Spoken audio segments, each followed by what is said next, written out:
신앙 고백하심으로 9월 29일 새벽 예배를 하나님께 드리도록 하겠습니다. 전능하사 천지를 만드신 하나님 아버지를 내가 믿사오며 그 외아들 우리 주 예수 그리스도를 믿사오니 이는 성령으로 잉태하사 동정녀 마리아에게 나시고 본디오 빌라도에게 고난을 받으사 십자가에 못 박혀 죽으시고 장사한 지 사흘 만에 죽은 자 가운데서 다시 살아나시며 하늘에 오르사 전능하신 하나님 우편에 앉아 계시다가 저리로서 산자와 죽은 자를 심판하러 오시리라. 성령을 믿사오며 거룩한 공예와 성도가 서로 교통하는 것과 죄를 사하여 주시는 것과 몸이 다시 사는 것과 영원히 사는 것을 믿사옵나이다. 아멘. 오늘 아침 우리에게 주시는 하나님의 말씀은 창세기 15장 1절부터 21절까지의 말씀입니다. 창세기 15장 1절부터 21절까지의 말씀을 제가 읽도록 하겠습니다. 이후에 여호와의 말씀이 환상 중에 아브라함에게 임하여 이르시되 아브라함아 두려워하지 말라. 나는 내 방패여 너의 지극히 큰 상급이니라. 아브라함이 이르되 주 여호와여 무엇을 내게 주시어 하나이까? 나는 자식이 없사오니 나의 상속자는 이 다메섹 사람 엘리에셀이니이다. 아브라함이 또 이르되 주께서 내게 씨를 주지 아니하셨으니 내 집에서 길린 자가 내 상속자가 될 것이니이다. 여호와의 말씀이 그에게 임하여 이르시되 그 사람이 내 상속자가 아니라 내 몸에서 날 자가 내 상속자가 되리라 하시고 그를 이끌고 밖으로 나가 이르시되 하늘을 우러러 무뼈를 셀 수 있나 보라. 또 그에게 이르시되 내 자손이 이와 같으리라. 아브라함이 여호와를 믿으니 여호와께서 이를 그의 의로 여기시고 또 그에게 이르시되 나는 이 땅을 너에게 주어 소유를 삼게 하려고 너를 갈대아인의 우르에서 이끌어낸 여호와니라. 그가 이르되 주 여호와여 내가 이 땅을 소유로 받을 것을 무엇으로 알리이까?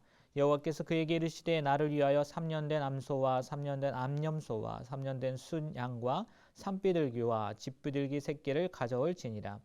아브라함이 그 모든 것을 가져다가 그 중간을 쪼개고 그 쪼갠 것을 마주 대하여 놓고 그 새는 쪼개지 아니하였으며 솔개가 그 사체 위에 내릴 때에는 아브라함이 쫓았더라. 해질 때에 아브라함에게 깊은 잠이 임하고 큰 흑암과 두려움이 그에게 임하였더니 여호와께서 아브라함에게 이르시되 너는 반드시 알라. 내 자손이 이방에서 객이 되어 그들을 섬기겠고 그들은 400년 동안 내 자손을 괴롭히리니 그들이 섬기는 나라를 내가 징벌할지며 그 후에 내 자손이 큰 재물을 이끌고 나오리라.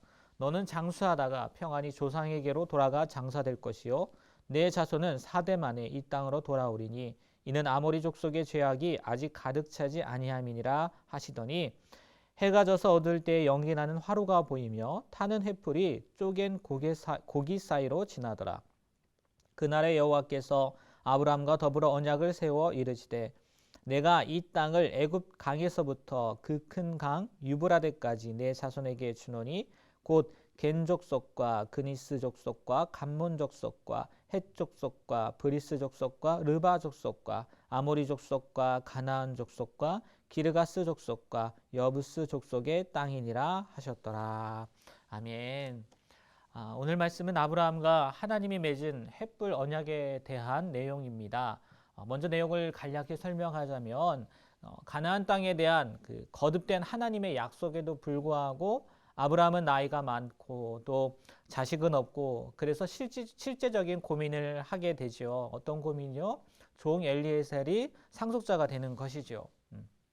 왜냐하면 이 당시에 후사가 없는 기업이란 그러니까 아들, 자식, 자녀가 없는 거란 아무런 의미도 없기 때문입니다.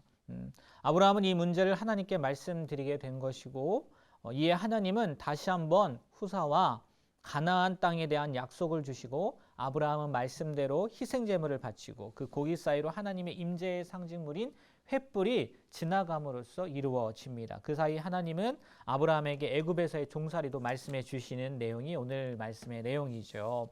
먼저 7절 말씀을 보면 이런 말씀이 있습니다. 또 그에게 이르시되 나는 이 땅을 내게 주어 소유를 삼게 하려고 너를 갈대아인의 우르에서 이끌어낸 여호와니라. 아브라함이 갈대 우르에 있을 때 그를 부르신 이유가 나타납니다. 뭡니까? 하나님은 아브라함으로 하여금 가나안 땅을 차지하게 하기 위해서 부패하고 타락한 이 우상 숭배의 땅 갈대아 우르에서 부르시고 가나안 땅으로 인도하셨다는 겁니다. 이것을 통해 이렇게 적용해 보면 좋을 것 같습니다. 하나님께서 우리를 성도라고 하지 않습니까? 이런 우리를 부르신 이유는 또 죄의 자리에서 우리를 부르신 이유가 바로 가나안과 같은 땅을 차지하기 위함이라는 거예요. 그러면 무슨 땅이겠느냐는 거예요. 분당이요? 판교요? 당연히 아니죠. 우리들로 하여금 천국을 차지하기 위해 죄의 자리에서 우리를 부르셨다는 겁니다. 하나님은 아브라함을 가나안으로 인도하시고 또한 그의 후손인 이스라엘 백성들로 하여금 그 땅을 기업으로 차지하게 하셨습니다. 그와 마찬가지로 하나님은 우리 또한 하늘 가나안인 천국으로 인도하시고 마침내는 그 땅을 차지하여 기업으로 삼게 하심으로 복된 삶을 살게 하신 거라는 거죠. 그런데요, 이거는 정말 기본적인 거예요. 너무나 기본적이고 또 다른 목적이 있습니다. 그것이 무엇이냐? 바로 그것은 사명을 맡기기 위해서 불러주셨다는 거예요. 실례로 하나님께서 모세를 부르신 것은 단순히 가나안 땅을 차지하기 위해서는 아니에요. 그로 하여금 애굽에서 종살이하며 고난당하는 당신의 택한 백성 이스라엘을 뭐하기 위해서요? 구원하기 위함이었다는 거죠. 또 구약의 그 선지자들을 부르신 것도 하나님의 말씀을 받아 백성들에게 대언하며 가르치도록 하기 위함이잖아요.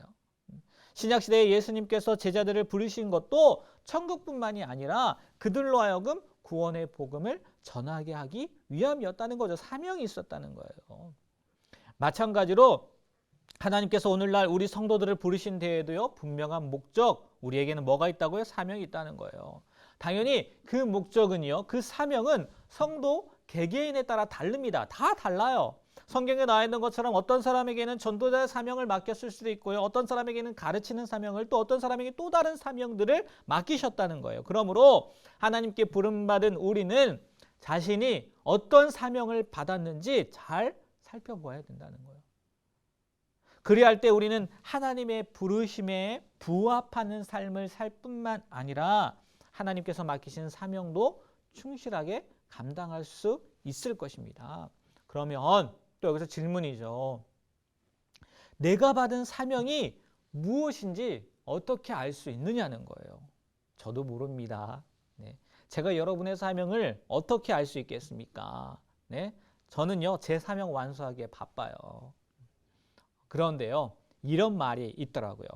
구체적이진 않지만 한번 듣고 잘 생각해 보셨으면 좋겠어요. 제가 읽어드릴게요. 진정한 사명은 성경에 게시된 하나님의 구원 이야기와 내 인생을 통해 쓰고 계시는 하나님의 구원 이야기와 지금 이 시대에서 이루어 가시는 하나님 나라 운동의 이야기가 합류하는 지점에서 발생한다. 하나님은 우리의 인생에서 심지어 상처까지도 허비하지 않으신다. 하나님은 한 개인 인생 전체의 경험을 통해 사명을 감당하게 하신다. 그분이 우리가 일평생 투자한 것과 다른 사명을 주신다? 그런 경우는 드물다. 자신의 삶을 돌아보라. 이미 하나님은 사명을 위해 개인을 준비시키고 계신다. 그분은 이런 준비와 연단을 통해 그 개인만이 할 수 있는 일을 하게 하신다. 비교의 프레임을 버려라. 비교의 덫에 걸리면 평생 실패와 결핍의 삶을 살게 된다. 남과 경쟁에서 이기는 넘버원, 최고가 되려 하지 말고 자신만이 할 수 있는 사역을 찾아 only one, 유일이 되도록 가라. 이런 말이 있어요. 어떻게 이 이야기를 들으시면서 내가 받은 사명이 뭔지 찾으실 수 있으시겠습니까? 혹 아직도 잘 모르시겠다면, 이 말을 듣고도 모르시겠다면 마태복음 7장 7절의 말씀처럼요, 구하시고요, 찾고요, 문을 두드려 보시길 바랍니다. 분명 알려주실 줄 믿습니다. 그리고 그것을 깨닫게 된다면요, 그 사명에요 최선을 다하셨으면 좋겠어요. 단순히 천국만을 주시기 위해서 우리를 부르신 게 아니라는 거죠. 이 땅 가운데 우리에게 사명을 맡기시고 그 사명을 완수하길 원하시는 하나님의 마음을 이루시는 저와 여러분이 되길 주님의 이름으로 부탁드립니다. 그리고 13절 16절에 이런 말씀이 있습니다. 여호와께서 아브라함에게 이르시되 너는 반드시 알라. 내 자손이 이방에서 객이 되어 그들을 섬기겠고 그들은 400년 동안 내 자손을 괴롭히리니 내 자손은 4대 만에 이 땅으로 돌아오리니 이는 아모리 족속의 죄악이 아직 가득 차지 아니함이니라 하시더니. 이스라엘 자손은 4대 곧 430년 동안 애굽에서 나그네와 같은 생활을 하게 된다는 겁니다. 또 했죠. 그것은 이스라엘의 힘이 약해서가 아니라고 지금 이야기하는 거예요. 뭐라고 이야기하냐? 가나안 족속들의 죄악이 아직까지 가득 차지 않아서 하나님께서 그들을 멸하실 때가 이르지 아니했기 때문이라는 겁니다. 이것은요, 역으로 말하면 가나안 족속들에게는 430년이라는 기간 동안 무엇가 주어진 거예요? 회개의 기회가 주어진 것이라고도 할 수 있다는 거죠. 이스라엘 백성들의 상황은 좀 차치하고요. 가나안 족속들의 경우만 보면 이렇다는 거예요. 그러나 가나안 족속들은 이 회개의 기회를 어떻게 한 거예요? 무의미하게 허비하고 더욱 죄악을 쌓아가기만 하고 그 결과 하나님의 심판을 받아 멸망하고 말았다는 거죠. 이것은 마치 노아 시대의 사람들이 120년의 회개 기회가 주어졌음에도 불구하고 노아의 심판 경고를 무시하며 회개하지 않다가 멸망당한 것과 같다고 할 수 있습니다. 이처럼 회개의 기회가 주어졌음에도 불구하고 회개하지 않는 자는요, 멸망하게 됩니다. 그러므로 우리는 회개의 기회가 주어졌을 때 즉시 회개해야 될 줄 믿습니다. 특별히 오늘날 우리가 사는 이 세대는요, 하나님의 최후 심판 경고가 이미 선포된 마지막 때예요. 말세하지 않습니까? 이러한 때를 사는 우리는 죄에 대해서요, 민감하게 반응하고 또 회개하기를 신속히 해야 될 거라는 거죠. 그렇지 않으면요, 우리도요, 슬퍼하며 이를 갈 날이 오게 될 수도 있다는 거죠. 오늘 말씀을 통해서 회개의 기회를 놓치지 않는 그런 민첩함도 가지게 되길 바랍니다. 마지막으로요, 17절 말씀에 이런 말씀이 있어요. 해가 져서 어두울 때에 연기나는 화로가 보이며 타는 횃불이 쪼갠 고기 사이로 지나더라. 무슨 장면입니까? 하나님께서 아브라함과 언약을 체결하시는 장면이에요. 이 언약 체결은 하나님께서 아브라함이 준비한 희생제물 사이를 지나감으로, 이 횃불이 하나님을 상징하는 거거든요. 지나감으로 이루어졌습니다. 당시 근동의 언약 체결 관습을 따른 건데요. 특이한 게 뭐냐면 보통 이 언약 체결은 언약 당사자 쌍방이 함께 쪼개진 짐승 사이를 지남으로 이루어졌다는 거예요. 왜요? 어느 한쪽이 언약을 파기하면 이 쪼개진 짐승과 같이 처참히 죽게 된다는 의미를 담고 있는 거거든요. 하지만 오늘 말씀 보십시오. 하나님과 아브라함의 언약 체결에서는요, 오직 누구만요? 하나님만 쪼개진 짐승 사이를 지나갔다는 거예요. 여기에는요, 중요한 의미가 있다는 거예요. 그것은 이 언약의 주체와 실행자가 하나님이심을 나타내는 동시에 하나님께서 그의 언약을 인간의 태도 여하에 관계없이 반드시 이루시겠다는 의지를 보여준다는 거죠. 사실 불완전하고 변하기 쉬운 인간은요, 하나님과의 언약을 이행할 능력이 없습니다. 따라서 하나님과의 언약이 하나님 일방에 의해서, 하나님만에 의해서 이루어지지 않는다면요, 인간은 어떻게 될까요? 맞습니다. 죽어요. 죽음을 면할 수 없어요. 왜? 인간은 어길 수밖에 없거든요. 때문에 하나님께서 아브라함과 언약을 맺으실 때 일방적으로 맺으셨다는 거죠.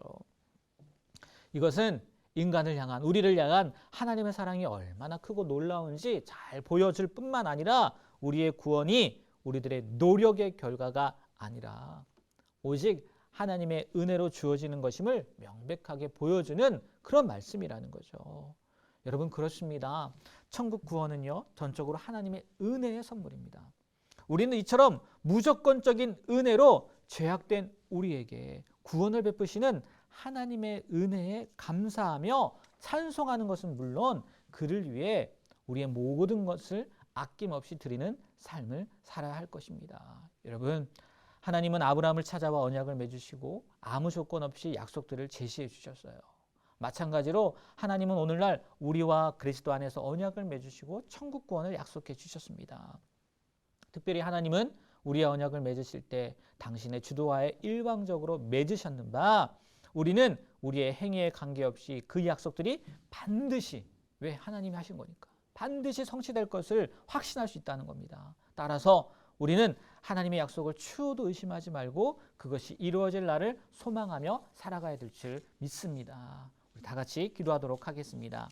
하나님, 오늘도 말씀을 통해서 깨닫게 하여 주시고 우리에게 천국뿐만이 아니라 사명을 맡기셨다는 이 말씀도 알게 하신 것 감사드립니다. 하나님, 정말 우리에게 맡겨진 사명이 무엇인지 발견할 수 있도록 도와주시고 그 사명에 최선을 다하게 하여 주시고 바라기는 이 땅을 사는 동안 죄와 싸워 승리할 수 있는 우리가 되게 하여 주시옵소서. 하나님, 그리고 또 우리가 무언가 하나님 앞에 범죄하였을 때 속히 회개함으로 말미암아 그 죄의 씨앗을 남겨두지 않는 그런 거룩한 삶을 살아가는 또 우리가 될 수 있도록 축복하여 주시옵소서. 예수님의 이름으로 기도합니다. 아멘. 하늘에 계신 우리 아버지여, 이름이 거룩히 여김을 받으시오며 나라의 임하옵시며 뜻이 하늘에서 이루어진 것 같이 땅에서도 이루어지이다. 오늘날 우리에게 일용할 양식을 주옵시고 우리가 우리에게 죄 지은 자를 사하여 준 것 같이 우리 죄를 사하여 주옵시고 우리를 시험에 들게 하지 마시옵고 다만 악에서 구하시옵소서. 대개 나라와 권세와 영광이 아버지께 영원히 있사옵나이다. 아멘.